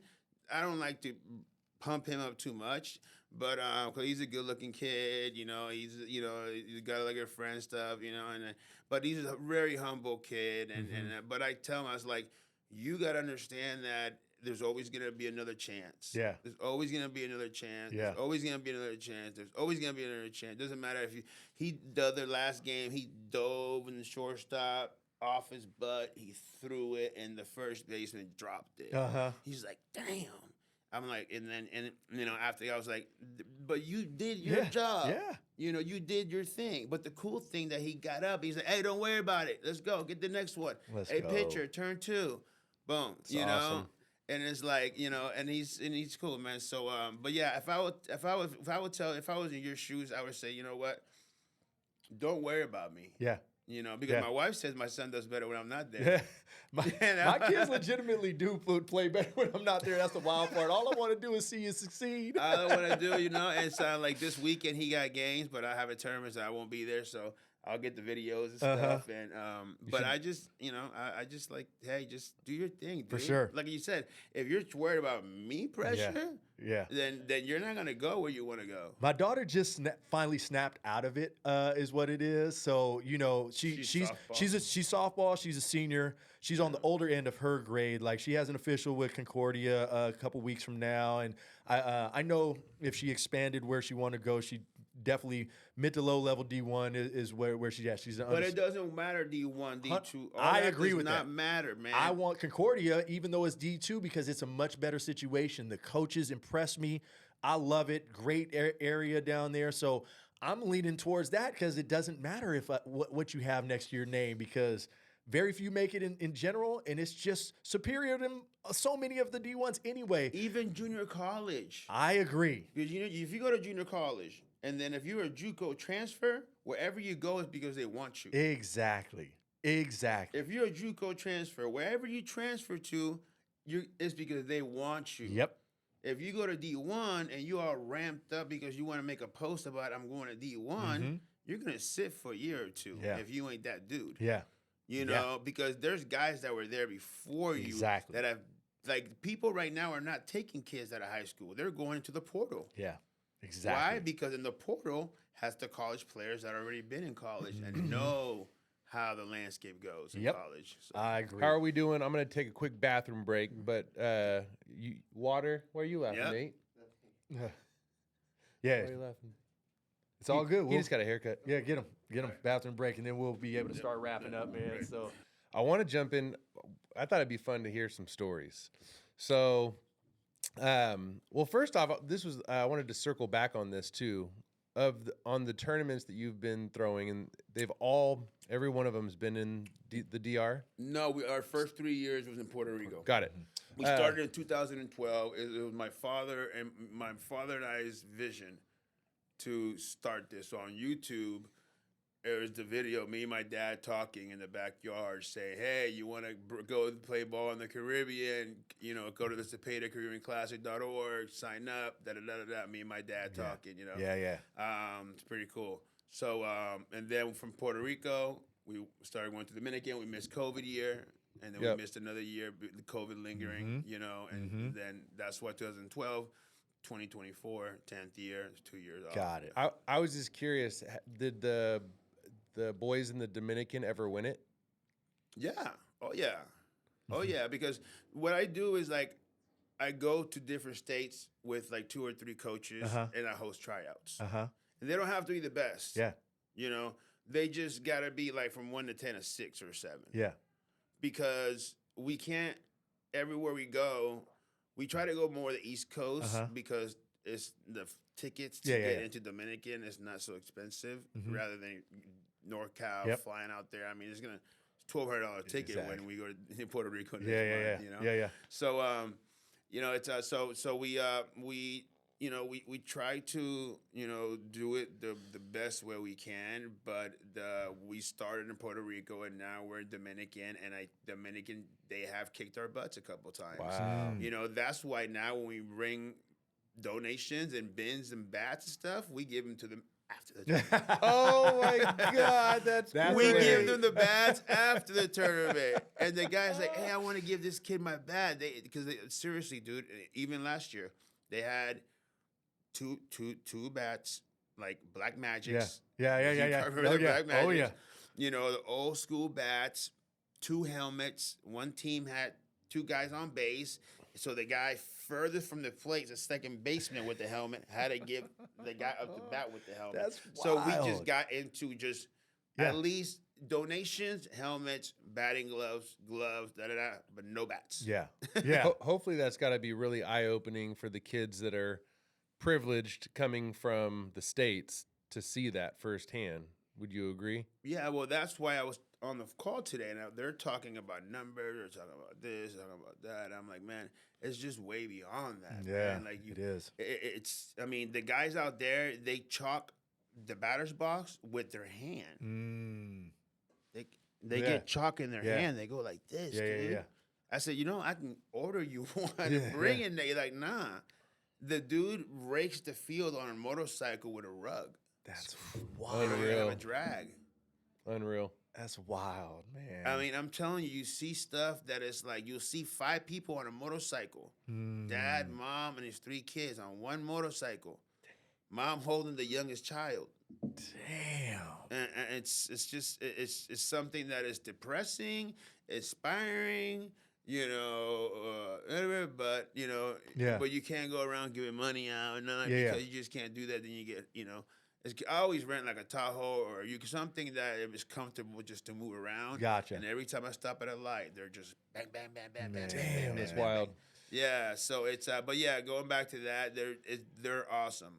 Amazing. I wanted to tell you about the way they run academies out there. Yeah, whenever. please do. Stay on point. Please Yeah. do. We want to hear some stories. Obviously, your father was friends with Willie Mays. So what kind of, I see you smiling right now.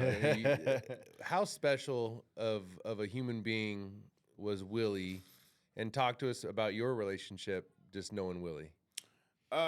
It was great. I mean, again, I look at these guys more as human beings Yes. than baseball players because obviously I was born after my dad played, but since my dad was traveling everywhere and all this stuff, they had old timers games like in the early 90s and stuff, or 80s. I would go with my dad and it would be like Willie Mays, McCovey, Jim Ray Hard, all these Rich Allen, Davenport, Maury Wills from the Dodgers, Stargell, all these guys, because there's only like 300 Hall of Famers, right? That's Lee. Only That's we're crazy. talking about Yes. 20, 30,000 people that have played Major League Baseball. So I think it's a couple hundred Hall of Famers. Man. So we I look at them, but when you sit back and you're at the Giants clubhouse sitting there with McCovey and Mays and my dad, and they're all talking baseball and this and that and that and that and that whatever.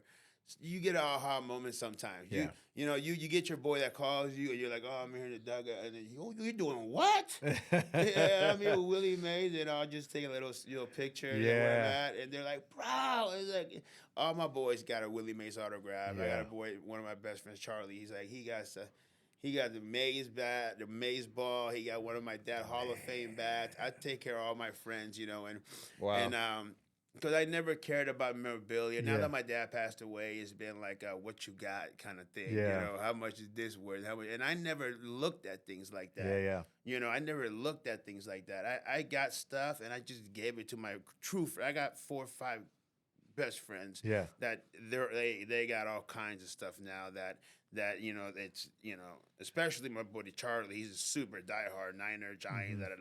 He got stuff that Of course. he gets. I set him up. Yeah. He gets Willie Mays ball, Bad McCovey.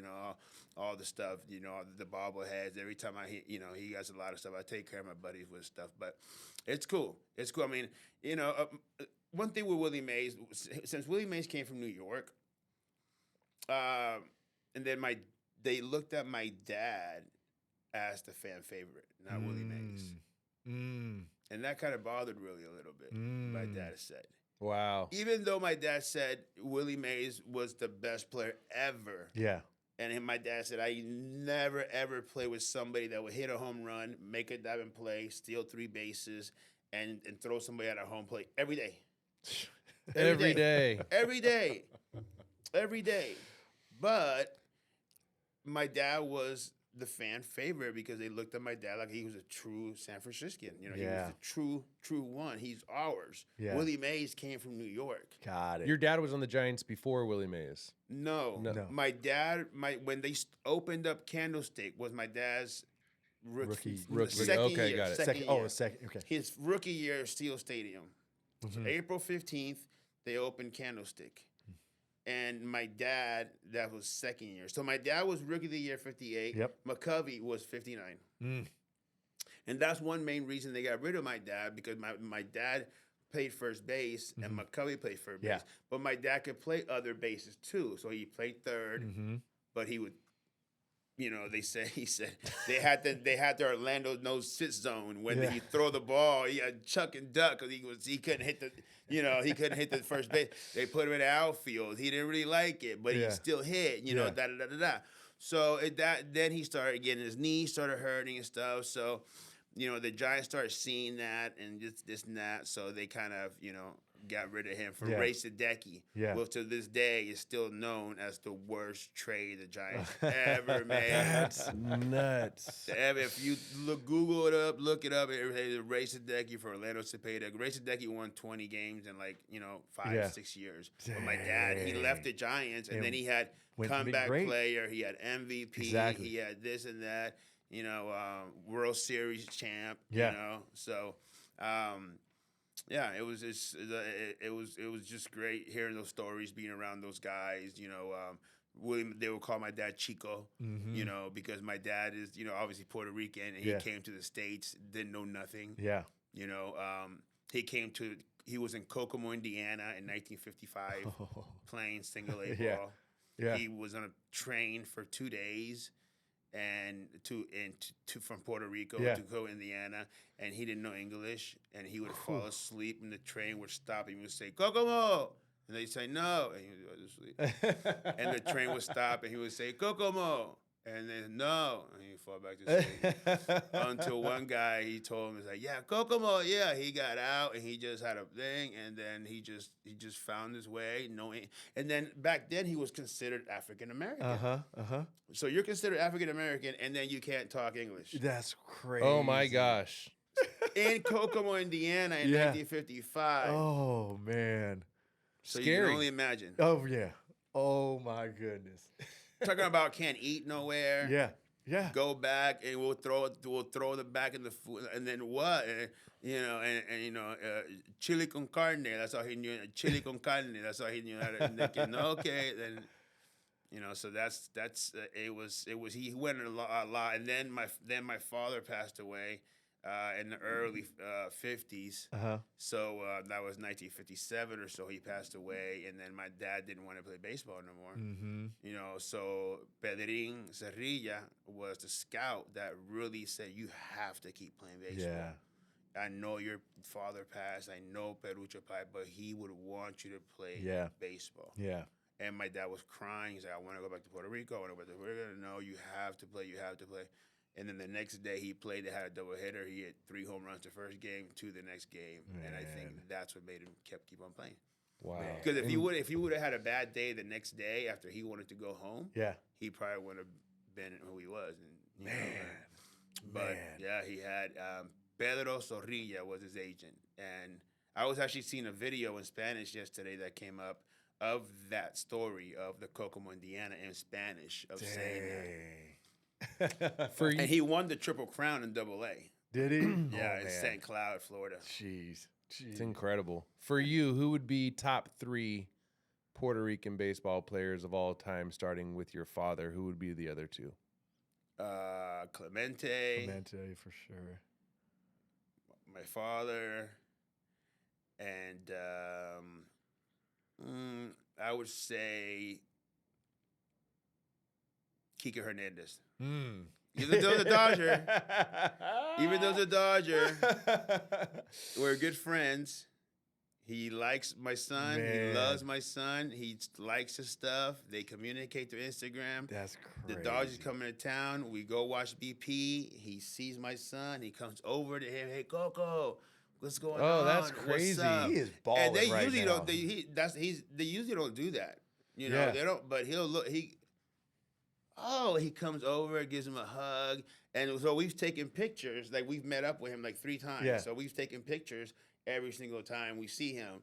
And That's- last time we saw him, he was Kike Yeah, was- he started getting- he was even the same size as Kike. Yeah. But even though he's a Dodger, and I know that, you know, whatever, but I'm rooting for him because That is awesome. He's such a great human being, and the way he treats my son, the way he's a great person, you know. And I love Lindor. I love Baez. I mean, those guys, Baez, they call him the magician at short. Yep. Lindor, we all know what kind of player he is. man. But as far as like heart and even Lindor, you know, I try to take my son every time somebody would come in to play the Giants that he want to meet. Yep. I would take my son, and then we would go down to the visitor clubhouse, and he'd get a chance to meet him, take a picture with him, yada yada. But he just gravitated to Kike. Man, awesome. He just like Kike. I mean, we had a dog that our dog unfortunately passed away, and he was really young. He just got some stuff. Yeah. But we named him Kike. That's so awesome. Yeah. We were talking in your backyard about who we thought the top 3 shortstops were in Major League today. Today, you'd probably have to say Lindor, Baez, and then we threw out Dansby Swanson. Dansby's pretty good. I love Dansby, man. Dansby's a man. Yeah. I love good. Dansby. So I mean, obviously we've paid close attention to him. I think people don't bring his name up much, but he's That's a good top 3. Would you agree with that top 3? Yeah, definitely 100%, man. He's a cool dude, you know, but it's like, you know, you got I'm not the type of person that when I meet somebody, the first thing I do is go find them on Instagram. I'm not like that. Uh-huh. But my wife is. yeah. You know, so she sees a player or she sees somebody. So we talk about somebody. She's like, well, you know him. You know what he did? He left his wife, and they were married for so and so years, and then he left his wife, and he's going out with so and so. Because I guess Dansby Swanson is going out with that famous soccer player. They're married now. They're married now. Yeah, so our good friend who we had, it was episode 1, Dr. Mondo, his name's Armando Gonzalez. He's a very dear friend of mine. He's a sports therapist, and he ended up being Dansby's therapist. And then now he's doing therapy for Dansby's wife. What's her first name again? Mallory. Mallory. Yeah. It was Mallory Pugh. Now it's Mallory Swanson. But National USA just want to. Yeah. They were Crazy. saying that, you know, she's Dansby Swan. No, that's Mallory's husband. Yeah. You know, exactly. it's not that's Dansby Swan's wife. It's the other way around now. Yeah. You know? Yeah. Like you remember the old shortstop for the Cubs, Addison. Is it Hatzel? No, Hatzel. what? Addison. I can't think of his last name, but he. Oh, wow. I think it was Russell, wasn't it? Was it Russell, yes, Addison Russell. Right? There you go. He was a stud, and then he ended up getting in trouble, having some, you know, stuff with his wife and stuff like that. He's out of baseball. Yeah, out of baseball. Out of baseball. I think it's that one. He got a little bit of, you know, trouble and stuff, and now he's out of baseball, man. Yeah. He's like in Japan or something. Yeah. Overthought. Nobody even thinks of him. Nothing. That's crazy. I'm sure you weren't surprised at all, but how special was it at your father's funeral just to see the amount of support and the amount of people that just came to show their love? How special was that for you? It was really cool. You know, I mean, it was Barry Bonds was there. I think Barry Bonds is my favorite player Yeah. of all times. Yeah. I think besides my dad, Yeah. I think Barry has to be my favorite player, just because he was just so he was just so bad. Yeah. It's like if we went to the game, I would always make it a point to get there in the first inning because Barry would always hit a home run in the first inning, and he had a little dangling little earring with the cross. He did his little turn. I just love the guy, man. It's weird that I talk about Barry Bonds being my favorite because I know him as a person. Yeah. I know his kids. You know, he was great friends with my dad. Yeah. He admired my dad. He was Willie Mays' godson. Yep. Obviously, his dad was my hitting instructor in the minor leagues. Oh my gosh! Bonds. And Bobby was a bad man too. Yes, Bobby he Bonds. was. He'll be throwing me front toss, smoking a cigarette. Man. he was puffing on the heater, going to be front toss.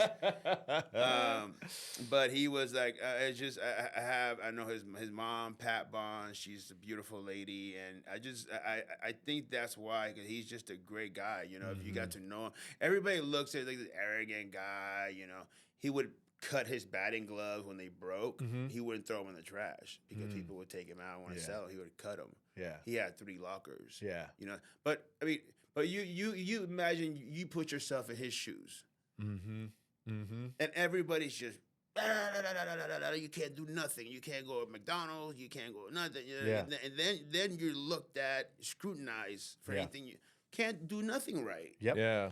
Can't do nothing right. You Yeah. know, so it's like, and then when he broke the home run record, Hank Aaron sent a video. Like, you couldn't go there. That's crazy. That got him, man. That would hurt me. Yeah. That's a slap in the face to me. But Hank Aaron feels that he didn't break the record the way it should have been broken.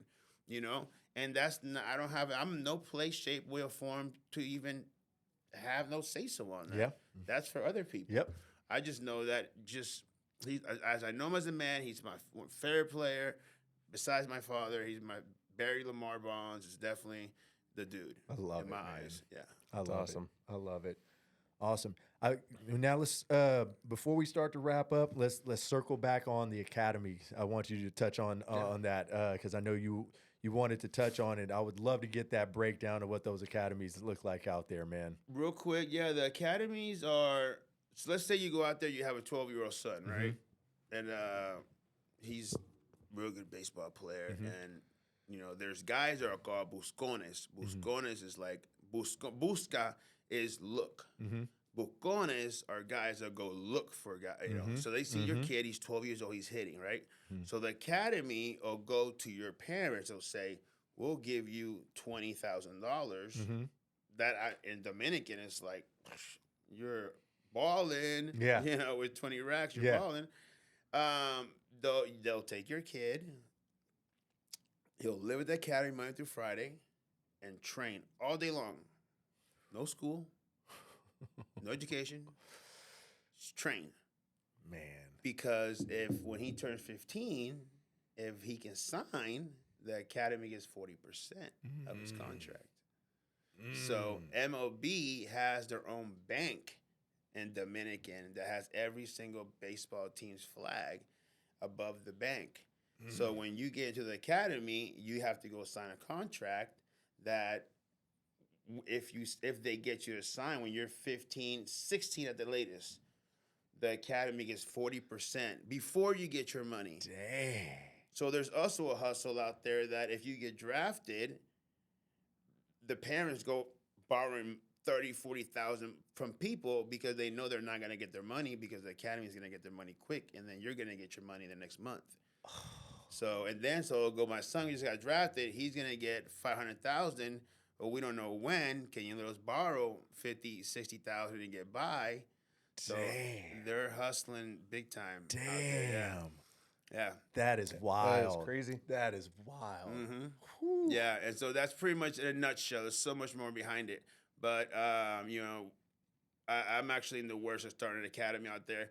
But since my brother's with Adidas and we have a good other content and stuff, I want to incorporate some education. Yeah. It has to be like 8 to noon. Yeah. Learn the math, English, social studies, real estate, anything. Yeah. You have to be educated. Yeah. You got to learn the language, because when you're 16, if you don't get drafted, they kick you out. Yeah. That's crazy. So now you're in the street, 16 years old, with no education. No education. Cut sugar cane, go ride a motorcycle because there's no cars. Yeah. 80% of the transportation out there is motorcycles. Man. Because gas is too expensive. So that's in a nutshell. That's how that goes. So I've been really working on that with my guy out there, but it's just it's just hard. It's hard to get through what everybody else is doing. Everybody else is and the guy who owns the academy, they don't even live in Dominican. Really? They live in Miami. They live in Florida, and they got guys. They're paying the guys to watch over the kids $100. So I went like 3 years ago. We were holding the tournament out there, and we played at one of the academy, and their kids were like, "Hey man, can you go?" Because I brought some beers over with the coach. We were talking, and then they told the manager guy, "Hey, can you tell the Jose that we don't got soap or toothpaste, and we've been waiting like for 2 days to get our soap and toothpaste." And then that's when I started kind of asking questions, and this and that. And I was like, damn, like they come like horses, They treat them like just train. Like they don't know double cuts. Man. They don't know a backdoor. Yeah. They don't know verbals. They just know how to hit. And if you're field or catcher or whatever you play, they focus on doing that from 9 o'clock till 3 o'clock. That's wild. And there's no hot water until nighttime. And there's no AC until nighttime. And it's crazy. A generator. And the generator goes out sometimes, you're assed out. Man. So people that live there, I'm inviting you guys to go next summer. Yeah. No doubt, You get man. a special invite. So go out there and check it out. That's I would love. I would love to, man. Seriously, man. Definitely. So I really want Kai to play. I mean, that's just I know it's a hard one for you, but it's not a hard one for me. It's Hey, just because I'm play. juggling my daughter and little man too as well as the time. But I really we'll be chatting. It's just a couple days, you know. It's like, I mean, you get there, intro. Then the next day, opening ceremonies and yada da da da da da. Then it's a camp style. Then we play. Yeah. You know, so it's like you don't have to go the whole time. Yeah. You know, you can go when you start playing, you know, and just play a couple games or whatever and just make a little vacation. I'm Because in. we stay at a resort. That's what we really sell. We say, hey, you know, you come play baseball, but you really are enjoying a vacation. Exactly. I think there's big things. Sorry to cut you off. But I think Yeah. there's huge things for somebody of the age of 14, 15. It's Six- 9 through si- 15, but if you're 16, we'll accept that as well. Okay, because Kai right now he's He's 16. 16. Okay. When does he turn 17? Next May. Oh, yeah, he's good. Okay. So there's something special though about the social aspect of it, being around other people from different parts of the nation, but also getting to be around kids in the DR and just like getting Big to time. as you just said what you said, like that's part of the reason why I love traveling so much. And then going to a third world country, you forget how lucky you are to have heating and air. You forget, these like basic Hot water. things. Oh, yeah. Because as you're saying that story, it just literally shows you how real third world country is. It's like for a lot of these kids to not have kind of like a normal life. You know what I mean? Like it's Normal childhood. yeah, normal childhood. It's baseball is the way out. You don't get a Tonka truck. You get a ball and a bat when you're born. You Yeah. don't get a toy. You get a bat. Yeah. And Wild. the dad is out there. I mean, they had a group of like 6 years old. This last summer I was there practicing like for 5 hours, just hardcore. Wow. Because they know that's the only way out. It's crazy. You know, and some of them can't even have the visa to Yeah. even leave Yeah. to just get out and just never come back. Yeah. They can't get the visa to get out through customs. So it's crazy. just you have places that there's a house and it's just all dirt. Yeah. And then you come in the house, there's no driveway. Yeah. There's no walkway. There's no little flowers. It's just there's houses that have dirt inside the house Yeah. that still has warehouse covering. You know, I mean it's serious. You Yeah. know, it's serious out there. You know, and so but. I'm always giving out money, like $1 or $2 here and there, whatever. And I know it sucks. You really can't because you can't do it to everybody. Yeah. But I have too good of a heart sometimes. You I know? get it, man. I Yeah. get it. And that's something that I would want my kid to see, man. And that's the biggest thing the kids get. Kids come back from there and they're like, "Oh my God!" They Like we do a appreciate it, survey, man. Yeah. and the parents are like, "This is the best trip I've ever had." Because my kid now, he can't stop talking about. Yeah. Like he doesn't want a new bat. He's like, "Mom, I think I can get this one out one more year. You don't need to get me a new bat because you see that remember that kid that hit the home run with the bat the 2012 Mizuno bat Yeah. that probably doesn't exist. And he hit a bomb with that bat. Yeah. I don't need to get a new bat. Yeah. You know, I don't get the new Atlas. It's $500. Man. You know, I'm lucky because my son is part of the Louisville Slugger squad thing. Yeah. And so they send him new bats every year. Man, to that's test out. huge, man. I just bought an Atlas for my son. You just bought the new Atlas? Yeah, I just did, man. How much you drop? Oh man, you know what? I try not to even think about it. So I know he ran my card, I paid and I know that it's much. expensive, but I try not to dwell on these things. Yeah, it's 430, 430. Yeah, around there. it's something like that, man. I actually don't. What even size know. he swinging? He's a 33. I got at least swinging 33. Yeah, yeah. What- You got to swing a heavy bat, man. Yeah, you got to. You had mentioned earlier about a couple leagues that Coco was playing in with wooden bats. Is it just Tournament. Tournaments. like tournaments? Because they're obviously heavier than the metal bats. That's No, No? they're not heavier, but the difference is that let's say this size the barrel, right? So with aluminum bat, if you hit the ball with here, it'll still go somewhere. Yeah, With a wood bat, you got to get it on the barrel. Yeah. So it Got it. teaches you to have the proper path to get the barrel there. Yep. So that's why I had I'm sure your boy's the same way. I have Ali swing a wood bat All the time. all the time until he goes into his baseball game. Correct. Where he gets with aluminum. Correct. Because the wood bat teaches you the proper path to the ball. If you're not hitting it on the barrel, then you're getting shocked. Yeah. And now they got these bats that is just like a rod and it's just a Yeah. piece of wood like this as a barrel. Yeah. So you're just practicing on getting the barrel there. Yep. And that's the biggest thing about hitting is just understanding the proper path to get the barrel to the ball. Man, I love the entire process about the swing, man. It's such a process. I wish I would have started Kai younger on it. My little man is 10 and he's getting the right stuff from the beginning. We've been really lucky to be around Anthony Manuel. So Jerry, getting teaching from the beginning, and he changed. How's his kid doing? Huh? Oh, he's a stud. Stud. Malachi, man. Yeah? I follow him.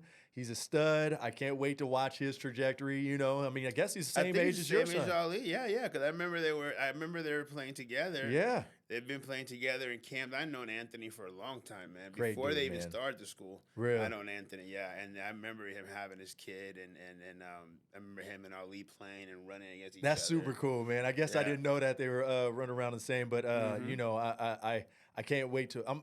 I'll be following your son and But we're and gonna stay in Anthony's son. touch because I have a lot of good things I want to go with. No Me doubt. and Kyle talked a lot yesterday, so I'm gonna get Amazing. things we'll stay in Amazing. touch, Definitely man. will. I really, really appreciate you guys having me, man. Man, Love it. no This is doubt. awesome. One of the last couple questions you want to? I think we just want to hit him with the big one, man. Yeah. So before we wrap up, we just want to know from you, Ali, what does legacy mean to you?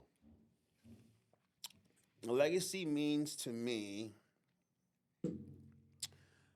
I guess I can't really explain it because I'm living it every day. Wow. And I won't be able to really answer that until I probably pass because I'm going to be keeping my dad's legacy alive every single day. And how I keep that legacy alive every single day will probably be the most important thing in my life.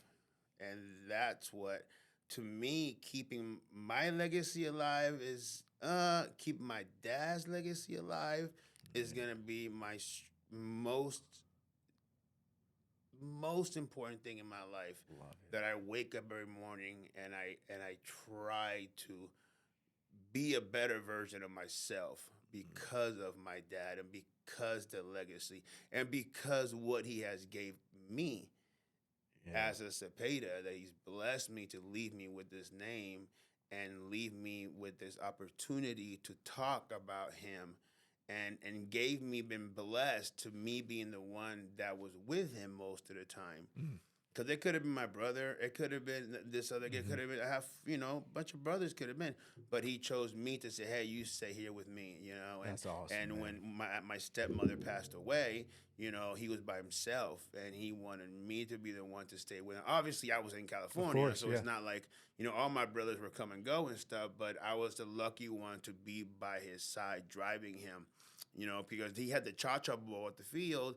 And, he would go there. He would always have me drive him everywhere, go everywhere. So, I know a lot of stuff about him that legacy to me, I don't think I can answer that right now. Yeah. Because I have a lot of time left to be able to do things to keep his legacy alive. That's a great answer, man. I love that. It's incredible. And I know that your father is in heaven, very, very happy and very proud, man. And what an incredible man. What an incredible story. Again, I have to pinch myself that we were lucky enough to sit here with you. And Oh, he would have came here in a second. he would have came here and sat down with you guys and Man. lit some jazz and That he would- was too cool, man. He was That's too nice. Like real quick, I know a guy. He has Orlando Cepeda Foundation website, and I'm like, how the hell did you do that? Your dad told me it's cool. I'm like, What? and I'm like, this guy Jeff Weisinger, because now he's passed. Now Yeah. there's all this memorabilia stuff. Yeah. And then this guy calls me up. I was like, yeah, I got OrlandoSpedaFoundation.com. I'm like, what? He's like, your dad said it was cool. I was like, "Where's the paper? Where did you sign that?" He goes, "No, he just a handshake." I was like, "What?" And my dad said, "I'll give you rope until you hang yourself. Yeah. Once you hang yourself, don't ever Exactly. call me again. Yeah. Yeah. But I'll give you the rope. Yeah. I'll give you the rope, but just don't hang yourself. Man. Don't come if you're my boy, don't come to my house with a dozen of baseballs every time. Yeah. Sign. For sure. Once sure. is cool, Yeah. but don't come to my house. And he loved kids, loved dogs. He was just outstanding guy. Man. Outstanding. That's why, and I'll end with this: his statue. Mm-hmm. You don't see him swinging. Mm-hmm. You don't see him throwing. You see him smiling and with his bat and glove, because his character and what kind of man he was supersede what kind of ball player he was. Oh, That is So great. that's why his statue is like that. And Willie Mays is swinging. McCovey is stretching. Marichal is about to pitch. He's just standing there smiling because his characters oversee his ability to be a Hall of Famer. That's the perfect way to round this one out, man. That absolute legend. Thank you so Thank you much guys, for man. being in the lounge, man. Thank you for sure. Appreciate It's you, awesome. man. This has been great. Awesome. oh.